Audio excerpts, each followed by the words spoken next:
السلام عليكم ورحمة الله وبركاته. إن الحمد لله والصلاة والسلام لأهلها أما بعد. فقال النبي صلى الله عليه وسلم: من فطر صائما كان له مثل أجره غير أنه لا ينقص من أجر الصائم الشيء أو كما قال النبي عليه الصلاة والتسليم. সম্মানিত দর্শক ও শ্রোতা, এই মুহূর্তে যেখান থেকে আমাদের সাথে যুক্ত হয়েছেন সকলকে রমাদান করিম, রমাদানুল মুবারকের শুভেচ্ছা। রমাদানুল মুবারকের অন্যতম গুরুত্বপূর্ণ একটি আমল হলো অপর রোজাদারকে ইফতার করানো। রাসূলুল্লাহ সাল্লাল্লাহু আলাইহি ওয়াসাল্লাম এই প্রসঙ্গে বলেছেন, যদি কোনো ব্যক্তি অপর একজন রোজাদারকে ইফতার করায় তো আল্লাহ তাআলা তার আমল নামায় একজন ব্যক্তি রোজা রেখে যতটুকু সওয়াব পায় ততটুকু সওয়াব লিপিবদ্ধ করে দেন।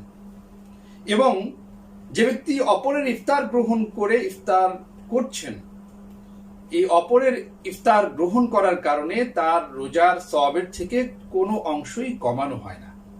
বর্তমান সময়ে অভাব অনটন এবং মানুষের বিপদ আপদের এই সময়ে, অসচ্ছলতার এই সময়ে, টানাপোড়েনের এই সময়ে আল্লাহ যাদেরকে একটু সঙ্গতি দান করেছেন, যাদেরকে সচ্ছলতা দান করেছেন, তাদের উচিত যে মানুষগুলো সঠিকভাবে নিজেদের ইফতারের আয়োজন করতে পারছেন না তাদের পাশে দাঁড়ানো, তাদের পাশে দাঁড়িয়ে নিজের আমলকে সওয়াবে ভরপুর আমল নামা হিসেবে প্রতিষ্ঠা করা এবং অপর মানুষের এই দুঃখ দুর্দশায় পাশে দাঁড়িয়ে মানুষের ইকরামুল মুসলিমিনের যে আমল আছে সেই আমলটা করা।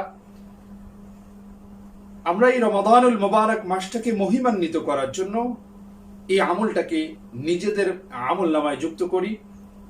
আমরা খোঁজ খবর নেই আমাদের ভাই বন্ধু আত্মীয় স্বজন পাড়া প্রতিবেশী যারা কিছুটা অসহায় অসচ্ছল রয়েছে, তাদেরকে আমি ইফতারের জন্য নগদ অর্থের ব্যবস্থা অথবা ইফতার সামগ্রী কিনে তাদের বাড়ি পৌঁছে আমি আমার এই দায়িত্বকে পালন করি।